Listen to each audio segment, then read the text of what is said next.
Kalau kamu bisa meluangkan waktu setahun, apa yang akan kamu lakukan? Traveling, ikut aksi sosial. Nah, kalau mereka, ini pilihannya. Mengalokasikan waktu setahun khusus buat belajar kaligrafi.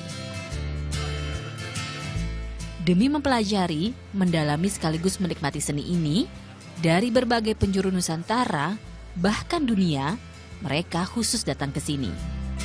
Sebuah pondok pesantren di Sukabumi yang memang merupakan cikal bakal pesantren kaligrafi di Indonesia, LEMKA. LEMKA kependekan dari Lembaga Kaligrafi. Santri punya sejumlah pertimbangan memilih mondok di sini. What is the difference between learning in here than in country? Because my country learning maybe 2 hours, 3 hours in a day, but in Lemka learning many hours because the beginning 8 o'clock to 12 o'clock morning. After that the teacher correction. This is the student writing the 4 o'clock to 6 o'clock. So after that, the study or the student correction another, the teacher correct in the night. So all the days they study, the student learning more the time in Santri or in Lemka. Awalnya gimana nih Farah sampai akhirnya belajar di sini, belajar kaligrafi di sini? Dia bagi tahu, dia kata di sini datang excellent di antara Lemka ini di antara pesantren yang terlama yang kaligrafi. Berarti detail gitu belajarnya. Ya, belajarnya detail dan sini pun sudah ada lama sejak daripada 1998. Emang apa sih bedanya belajar kaligrafi di sini sama belajar kaligrafi di negara Malaysia? Bedanya itu berbeza.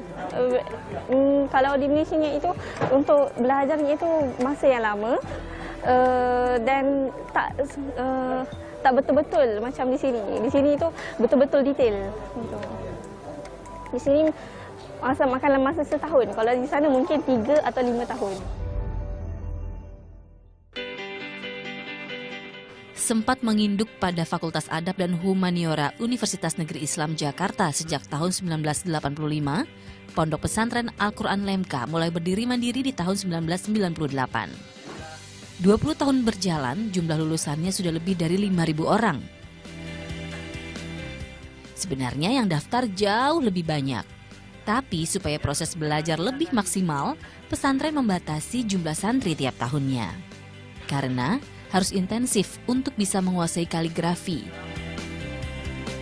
Bukan sekedar bisa menulis indah, kaligrafi yang merupakan salah satu cara menampilkan sekaligus melestarikan Al-Quran harus dibuat dengan sepenuh hati.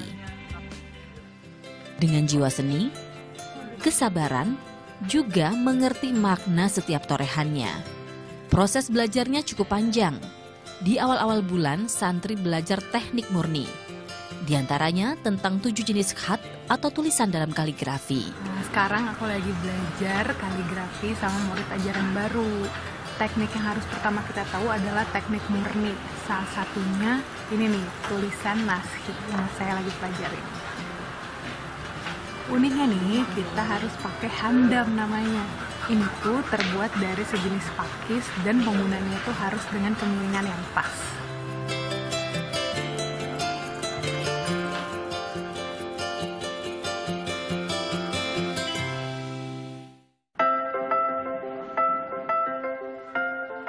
Kalau teknik dasar sudah dikuasai, baru beranjak ke materi selanjutnya, diantaranya belajar jenis-jenis kaligrafi.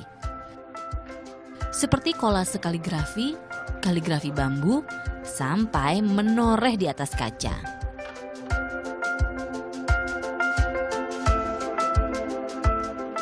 Ketika ilmunya sudah sampai pada penguasaan pengukuran, tantangannya juga meningkat. Santri harus bisa juga membuat kaligrafi langsung di dinding, kayak ini. Pak, apa sih bedanya nulis kaligrafi di dinding sama di kayak kertas biasa? Sebetulnya Kalau perbedaan memang ada, tetapi tidak begitu jauh ya, karena sama-sama menulis, sama-sama membuat ornamen kalau di dinding seperti ini. Dan yang lebih teknis lagi sebetulnya kalau di dinding ini dia harus bisa menskala ketika pandangan jauh dan pandangan dekat. Jadi kalau pandangan jauh kira-kira tinggi, lebar huruf, ornamen sebesar apa itu harus bisa diprediksi, dan itu butuh keahlian khusus.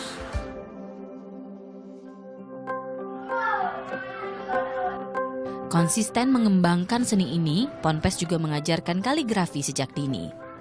Asa ini teraplikasi salah satunya dengan hadirnya TK RA Plus Lemka. Hebat-hebat ya. Dimulai dengan kertas dan krayon. Di masa depan bukan gak mungkin mereka jadi kaligrafer yang berkiprah dan berkarya di kancah dunia. Insya Allah. Oh ya, mengaplikasikan dan mengembangkan keahlian santri, pesantren juga punya aktivitas ini. Sablon kaos bermotif kaligrafi. Tujuannya, ini bisa jadi satu lagi media belajar, juga sebagai wujud syiar. Seperti Rasulullah SAW berpesan, sampaikanlah dariku, walau hanya satu ayat.